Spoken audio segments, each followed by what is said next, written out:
ఇక్కడ మీ అన్న మీ తోడుగుండే మీ సోదరుడు ఇవాళ ముఖ్యమంత్రిగా ఉన్నాడు. తప్పకుండా ఈ ప్రాంతాన్ని అభివృద్ధి చేసే బాధ్యత కాంగ్రెస్ పార్టీ తీసుకుంటుంది. ఈ ప్రాంతానికి ఏమేం కావాలో లెక్క రాసుకొని బరాబర్ మీకు మంజూరు చేసి ఈ ప్రాంతాన్ని అభివృద్ధి చేసే బాధ్యత మేము తీసుకుంటామని నేను చెప్పదలుచుకున్నా. అందుకే మిత్రులారా, రాబోయే ఎన్నికల్లో మీరు ఆలోచన చేయండి. ఇవాళ రాష్ట్ర ప్రభుత్వమే కాదు, పార్లమెంటులో 14 మంది మన కాంగ్రెస్ వాళ్ళు ఉంటే ఎవరున్నా ప్రభుత్వం పొత్తుల ప్రభుత్వం మనమే వస్తుంది. ఇవాళ మోడీ 400 సీట్లు వస్తాయి అంటుండు.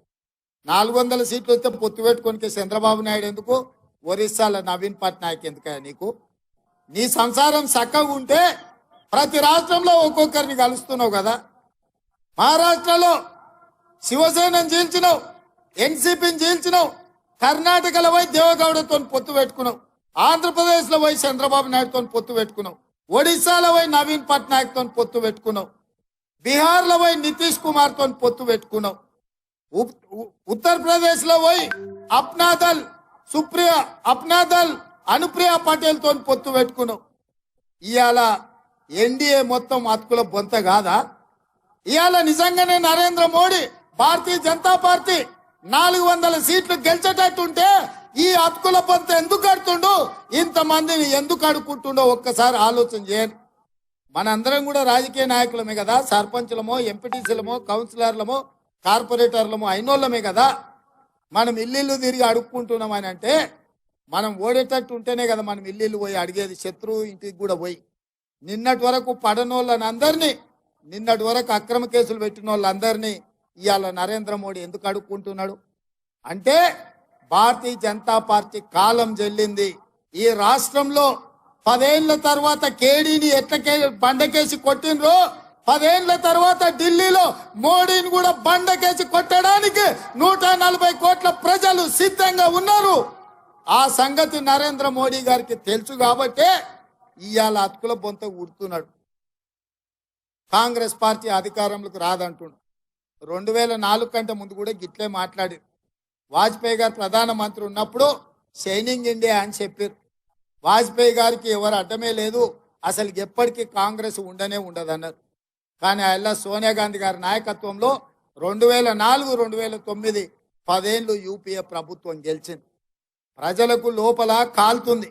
400 సిలిండర్ 1200 అయింది, 50 రూపాయల పెట్రోల్ 110 రూపాయలు అయింది, 40 రూపాయల డీజిల్ ఇవాళ 100 రూపాయలు అయింది. ఉప్పు పప్పు బెల్లం చింతపండు మంచి నూనె గురించి నేను చెప్పాల్సిన అవసరం లేదు. అంతెందుకు, కేసీఆర్ మోడీ దెబ్బకు 50 రూపాయలు ఉన్న క్వార్టర్ 200 రూపాయలు అయింది. అవునా కాలే? చాలా మంది మా సోదరులకు లెక్క తెలుసు కదా. మరి ఇవన్నీ ఎట్లా ధరలు పెరిగినాయి? ఇవన్నీ ధరలు పెరిగినాక ఇంకా మోడీ కోటేస్తారా? ఆయన ఏం చెప్పిండు, రైతులకు ఆదాయాన్ని 2 చేస్తాను, 2022 వరకు ప్రతి పేదవాడికి ఇల్లు కడతాను, స్విస్ బ్యాంకులో లక్షల కోట్ల నల్లధనం ఉంది, ప్రతి పేదవాడి ఖాతాలో 15 లక్షల రూపాయలు వేస్తా అన్నాడు. ఇట్లాంటివి ఆయన ఎన్ని చెప్పిండంటే ఇక లెక్క పెట్టే పరిస్థితే లేదు. మరి ఇవాళ అవన్నీ చేసిండ మళ్ళీ వచ్చి ఓట్లు అడగడానికి.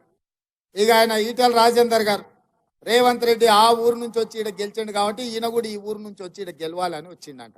ఏంటికే వెళ్ళిన ఓటు? ఈయన మెడ్చల్లోనే ఉంటున్నావు కదా 10 ఏళ్ళ నుంచి. అవునా? ఈటెల రాజేందర్కి పక్కనే కదా ఇల్లు. ఎప్పుడైనా మన దగ్గరకు వచ్చాడు? ఇక్కడ దిక్క ఈయనే కదా ఫామ్ హౌస్ కట్టుకున్నాడు. కానీ ఎన్నడన్నా మన దగ్గరకు వచ్చిండా? మరి ఎన్నడు రాంది ఇవాళ ఓటాడుగా నీకు ఎట్లా వస్తాడా మన దగ్గర? 10 ఏళ్ళు మంత్రిగా ఉన్నాడు, ఎప్పుడైనా మన దిక్కు చూసిండా? పెన్షన్ ఇచ్చిండా? ఇల్లు ఇచ్చిండా? ఉద్యోగం ఇచ్చిండా? ఉపాధి కల్పించిండా? పోనీ ఎట్లున్నామని అడిగిండా? మన పెళ్లికి వచ్చిండా? మన సావుకు వచ్చిండా? మంచిగున్నామని మనల్ని ఎప్పుడైనా వల్కరించిండా? మరి ఏం అడిగినోడు ఇవాళ సిగ్గు లేకుండా ఓటు ఎట్లా అడుగుతాడా మన దగ్గర? ఎట్లా అడుగుతాడు చెప్పురి? కాబట్టే మిత్రులారా, ఆయన అనుకున్నట్టున్నాడు, పాలమూరు నుంచి వచ్చిన రేవంత్ రెడ్డిని గెలివనీయలేదా, ఆయనను గెలిపించారు కదా, ఇవాళ నన్ను కూడా గెలిపిస్తారేమని. ఆయనలో నేను ప్రతిపక్షాల నుండి ప్రజలతో కొట్లాను కాబట్టి గెలిపించారు. 10 ఏళ్ళు నువ్వు కేసీఆర్తోనే అధికారంలోనే ఉంటాయి, 2 ఏళ్ల నుంచి మోడీతోనే అధికారంలోనే ఉంటాయి. బీజేపీ నుంచి నిధులు తెస్తా అని చెప్పిండు ఆయన హుజూరాబాద్. ఒకవేళ నిధులు తెచ్చుంటే హుజూరాబాద్లో ఎందుకు ఓడగొడుతుండ్రి ఈటెల రాజేందర్ గారు? నిన్ను ఇవాళ హుజూరాబాద్లో ఓడగొడితే ఈడికి వచ్చి గెలుస్తా నువ్వు ఎట్లా అనుకుంటున్నావు? అందుకే మిత్రులారా, ఇవాళ మంచి ఆలోచన చేయండి. పార్లమెంట్ ఎన్నికలు వస్తున్నాయి. ఏ విధంగా అయితే రాష్ట్రంలో ప్రజలు మనల్ని ఆశీర్వదించి ప్రభుత్వాన్ని ఇచ్చిండ్రో, రేపు ఈ ప్రాంతంలో మనకి ఎమ్మెల్యేలు లేరు, రేపు ఎంపీలు కూడా లేకపోతే ఏదైనా అభివృద్ధి చేయాలన్నా, మీకు నిధులు ఇవ్వాలన్నా, మీ ప్రాంతానికి ఐటీ కంపెనీలను తేవాలన్నా ఇక్కడ మన వాళ్ళు ఉండాలి. మట్టికి పోయినా ఇంటోడు ఉండాలి అంటే ఈ ప్రాంతంలో పార్లమెంటు కాంగ్రెస్ పార్టీ గెలవాలి.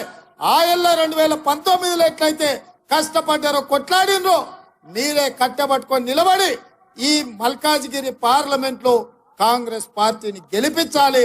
అప్పుడే ఈ ప్రాంతం అభివృద్ధి చెందుతుంది. ఎందుకంటే నమ్మిన మనిషి మనోడై ఉండి